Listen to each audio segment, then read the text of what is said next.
Hi అండి, నమస్తే. Welcome back to వడ్ల భారతి. ఈరోజు రెసిపీ వచ్చి ఒక్క 30 నిమిషాల్లో పెసరపప్పుతోటి ఇడ్లీ తయారు చేయడం చూపిస్తాను. ఎంతసేపు పడుతుంది.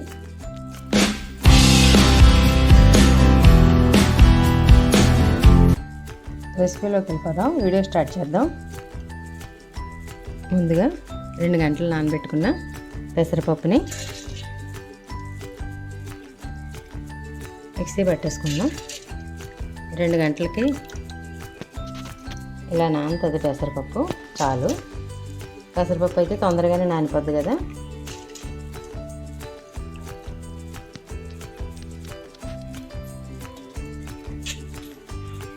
ఒక స్పూన్ జీలకర్ర, 2 వెల్లుల్లి రెమ్మలు, ఒక పచ్చిమిర్చి,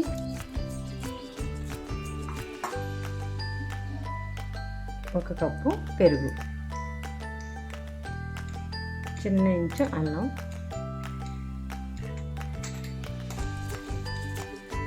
ఒక స్పూను సాల్ట్.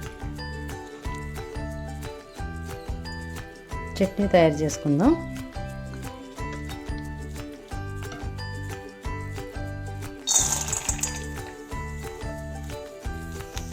ఒక స్పూన్ జీలకర్ర,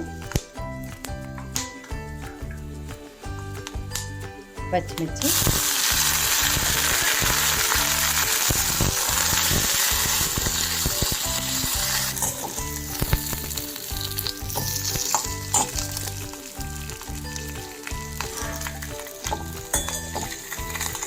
స్టవ్ ఆన్ చేసి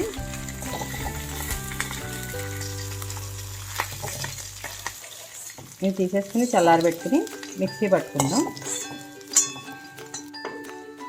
ఇందులో కొంచెం వేపిన శనగపప్పు వేసుకుని మిక్సీ పట్టుకుందాం. సాల్ట్, ఒక స్పూన్ సాల్ట్ సరిపోద్ది. ఒక వెల్లుల్లి, చిన్న చింతపండు ముక్క, ఒక చిన్న బెల్లం. చట్నీ ఇలాగా మెత్తగా ఆడుకోవాలి. ఒక బౌల్లో తీసుకుందాం.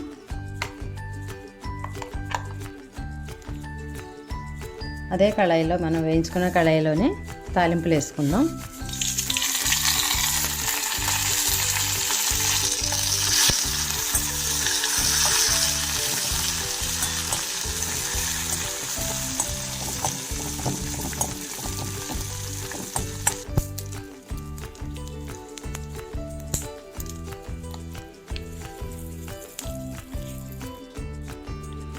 ఇప్పుడు స్టవ్ వెలిగించి కళాయి పెట్టుకుని ఒక 2 స్పూన్ల ఆయిల్ వేసుకుందాం. 2 స్పూన్ల ఆవాలు,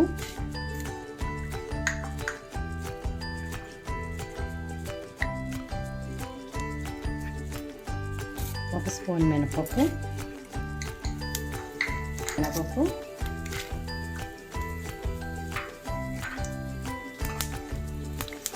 ఒక స్పూన్ జీలకర్ర, కొంచెం కరివేపాకు,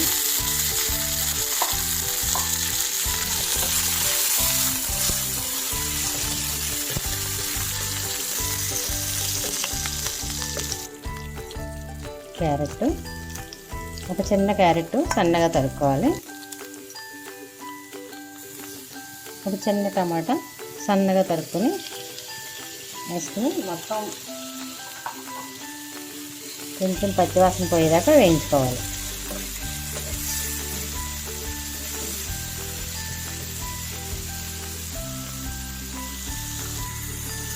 ఒక్క పావు స్పూను, ఒక చిటికెడు వేసుకుంటే సాల్ట్ సరిపోద్ది. మనం అందులో వేసుకున్నాం కదా, పెసరపప్పు ఆడేటప్పుడు వేసాం కదా, సరిపోద్ది. ఉప్పు అది మీరు తీసుకుని పప్పుని బట్టి ఉప్పు అది చూసుకుని అడ్జస్ట్ చేసుకోండి. దాన్ని బట్టే క్యారెట్ టమాటా అది వేసుకోండి. ఇది 150 గ్రాములు కరాచీ నూక కూడా ఇందులో వేసి వేయించుకోవాలి.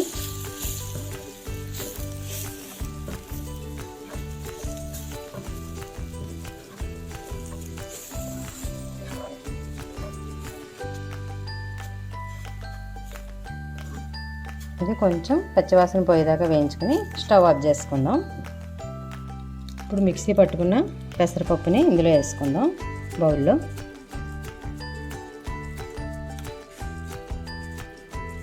ఒక చిన్న స్పూన్ తోటి పసుపు వేసుకుందాం. సన్నగా తరిగిన కొత్తిమీర,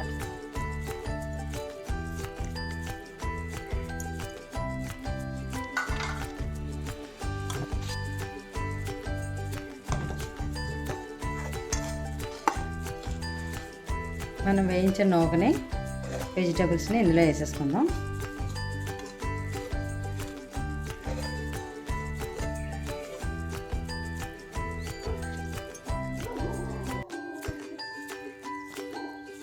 ఇప్పుడు దీన్ని పూర్తిగా కలుపుకుందాం. పైకి కిందకి మొత్తం అంతా నూకంతా కలిసేలాగా కలుపుకోవాలి.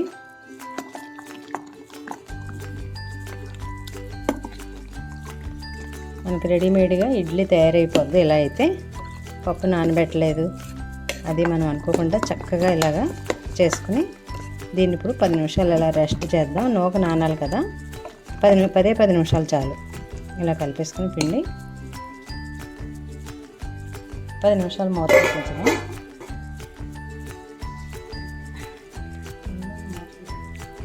పది నిమిషాలు అయ్యాక మూత తీసి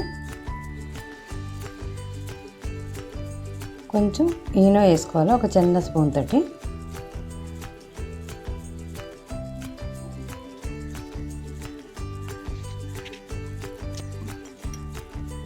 ఇప్పుడు మనకి ఇడ్లీ పిండి మాదిరిగా తయారయ్యేదాకా కొంచెం ఇలాగా 2-3 సార్లు ఇలా తిప్పుకుంటూ ఉంటే 2 నిమిషాలు ఇడ్లీ పిండిలాగే ఉంచుకోవాలి. లేకపోతే మనకి ఇడ్లీలు అయితే రావు, అదే బ్యాటర్ రావాలి.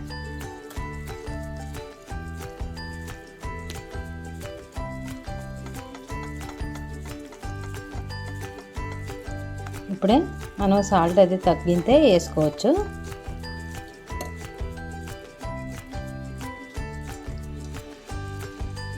సాల్ట్ అయితే మాకు సరిపోయింది. మీరు తీసుకుని పిండిని బట్టి సాల్ట్ చూసుకుని వేసుకోండి. ఇడ్లీ రేకులకి కొద్దిగా ఆయిల్ రాసుకుందాం. నెయ్యి రాస్తున్నాను నేను, ఆయిల్ కానీ రాసుకోవచ్చు.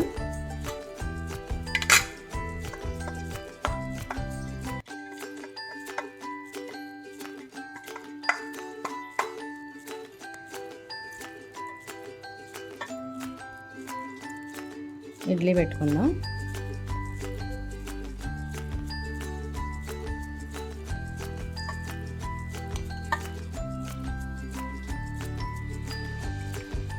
ఇలా జీడిపప్పు డెకరేషన్ పెట్టుకుంటే బాగుంటుంది. నేను మన పాత వీడియోలో అన్నీ చూపించేదాన్ని కదా, ఇదే సేమ్.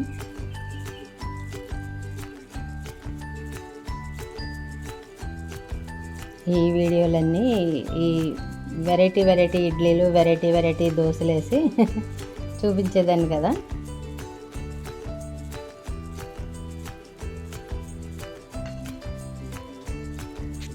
స్టవ్ వెలిగించి కడాయి పెట్టుకుని ఒక గ్లాస్ నీళ్ళు వేసుకుని ఇడ్లీ కుక్కర్లో రేకులు పెట్టుకుందాం. ఇది మూత పెట్టి 10 నిమిషాలు, ముందు 5 నిమిషాలు సిమ్లో పెట్టి తర్వాత 10 నిమిషాలు, ఒక 5 నిమిషాలు ఫుల్లో పెడితే మొత్తం 10 నిమిషాల్లో ఉడికిపోతాయి.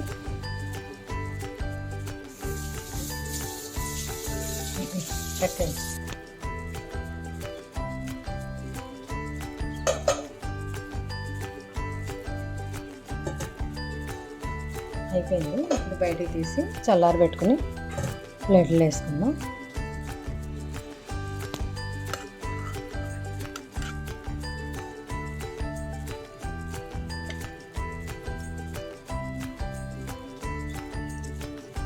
ఇడ్లీలు అయితే ఎంత బాగా వచ్చినాయో.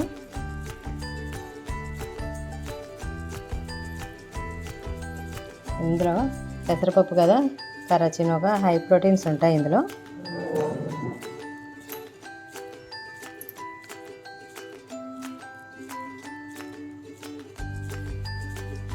చాలా బాగా వచ్చినాయి ఇడ్లీలు.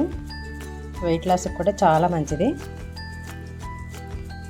పొద్దుటే హడావుడి లేకుండా ఒక అరగంటలో రెడీ అయిపోతాయి అన్నీ. నేనైతే పల్లి చట్నీ చేశాను. ఇందులో కారపొడి కూడా వేసుకుంటే బాగుంటుంది.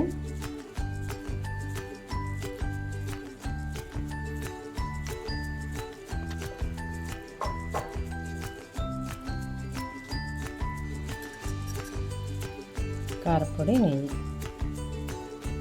ఈ ఇడ్లీలో కూడా కారపొడి వేసి తింటే నెయ్యి, కారపొడి, పల్లి చట్నీ బాగుంటుంది. దీనికి టమాటా చట్నీ కూడా చాలా బాగుంటుంది.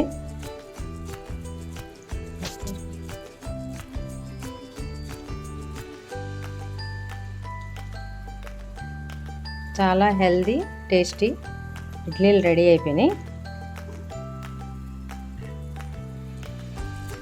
ఇలా చేసుకుని మీకు ఎలా వచ్చిందో కామెంట్లో చెప్పండి. ఇలా ఇడ్లీ మీద నెయ్యి వేసుకుని చూసారా ఎంత బాగుందో. స్పాంజిల్లో ఉన్న ఇడ్లీలు, కారపొళ్ళు కూడా నెయ్యి వేసుకుని ముంచుకుని తింటే చాలా బాగుంటుంది.